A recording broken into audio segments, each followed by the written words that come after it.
नमस्कार, मैं हूं आपके साथ नम्रता शर्मा। सुष्मिता सेन इस वक्त ललित मोदी को डेट कर रही हैं और ऐसे में बहुत सारे लोग हैं जो ललित मोदी के बारे में विस्तार से जानना चाह रहे हैं। ललित मोदी को आप शायद इसी तौर पर जानते होंगे कि आईपीएल की शुरुआत करने में उनका बहुत ज्यादा योगदान रहा है, फाउंडर उन्हें कहा जाता है।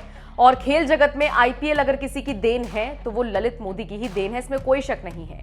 लेकिन इनसे इतर क्या आप जानते हैं ललित मोदी किस किस बिजनेस वेंचर्स में अपना पैसा इन्वेस्ट कर चुके हैं, कितनी उनकी प्रॉपर्टी है, उनका बैकग्राउंड क्या रहा है, उनके पिता उनके दादाजी क्या करते थे। आज ललित मोदी की सारी हिस्ट्री हम आपके सामने रखेंगे और साथ ही साथ आपको बताएंगे कि सुष्मिता सेन के होने वाले पति, ये हम इसलिए कह रहे हैं क्योंकि जो पहला ट्वीट ललित मोदी का आया था वो कुछ ऐसा ही था जिसके बाद हर किसी ने यही सोचा कि दोनों ने शादी कर ली है। फिर दूसरा ट्वीट आया क्लैरिफाई करते हुए कि अभी दोनों सिर्फ एक दूसरे को डेट कर रहे हैं लेकिन जल्द ही शादी भी करेंगे। बेटर हाफ ये शब्द इस्तेमाल किया है सुष्मिता के लिए ललित मोदी ने, तो ऐसे में कहना गलत नहीं होगा कि बहुत जल्द हो सकता है दोनों गुड न्यूज दे दें अपनी शादी की। खैर, इन सब के बीच चलिए आपको बताते हैं ललित मोदी के बारे में।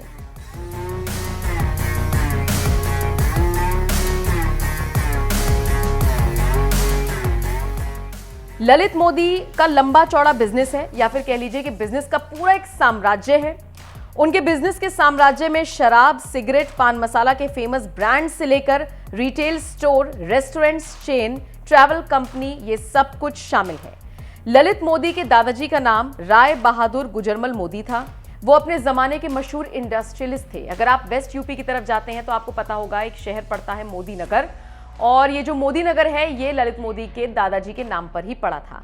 बताया जाता है कि एक चीनी मिल की शुरुआत की थी ललित मोदी के दादाजी ने, और फिर ये चीनी मिल ऐसी चल पड़ी कि उसके बाद उन्होंने कई सारे बिजनेस वेंचर्स में इन्वेस्ट किया। जब ललित मोदी के दादाजी एक्सपायर हुए तो उसके बाद ललित मोदी के पिता यानी कि के मोदी ने ये जो पूरी कमान थी ये अपने हाथों में ले लिया और उसके बाद उन्होंने इस बिजनेस को और ज्यादा बढ़ा दिया।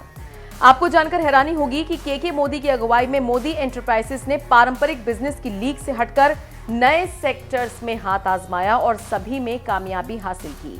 जैसे कि मोदी एंटरप्राइजेस का business agro, speciality and performance chemicals, तंबाकू, paan masala, mouth fresheners, confectionery, retail, education, cosmetic, entertainment, fashion, travel और रेस्टोरेंट तक फैला हुआ है।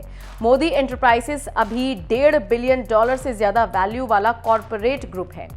अब बात करें अगर ललित मोदी की, तो ललित मोदी के पास भी कई सारे फेमस ब्रांड्स हैं जिनको वो चलाते हैं। कौन कौन से हैं ये ब्रांड्स, जरा आप भी सुन लीजिए।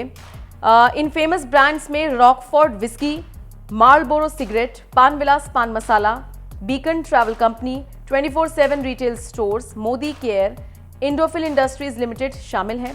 कंपनी दिल्ली में Ego Thai, Ego Italian, Ego 33 जैसे रेस्टोरेंट्स भी चलाती है। ललित मोदी की कंपनी मोदी एंटरप्राइजेस भारत के अलावा अरब देशों, अफ्रीका और यूरोप में भी कारोबार करती है। कुल मिलाकर आप समझ सकते हैं कि कितने ज्यादा अमीर हैं ललित मोदी। और एग्जैक्ट अगर हम आपको वो फिगर बताएं कि उनकी मौजूदा संपत्ति, कुल संपत्ति कितनी है, तो वो भी जानकर आप हैरान रह जाएंगे।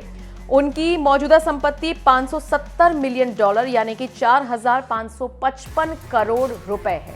निश्चित तौर पर बहुत ज्यादा पैसा है ललित मोदी के पास। लेकिन यहां पर आपको एक और बात बताते चले कि भारत ने उनको भगोड़ा घोषित किया हुआ है। मनी लॉन्ड्रिंग का उन पर केस चला था, उसके बाद वो फरार हो गए थे। लंदन में एक लग्जरियस अपार्टमेंट में वो रह रहे हैं, करोड़ों की प्रॉपर्टी उनके पास है, लेकिन भारत में उनको भगोड़ा ही घोषित किया हुआ है। कुल मिलाकर देखा जाए तो ललित मोदी हमेशा से लोगों को चौंकाने के लिए जाने जाते रहे हैं। यही वजह है कि एक बार फिर जब उन्होंने सुष्मिता सेन के साथ अपने रिलेशनशिप को ऑफिशियल किया तो सुष्मिता के फैंस हैरान रह गए। आप ललित मोदी और सुष्मिता से जुड़ी इस खबर को लेकर क्या राय रखते हैं? कमेंट बॉक्स में अपनी राय जरूर दें।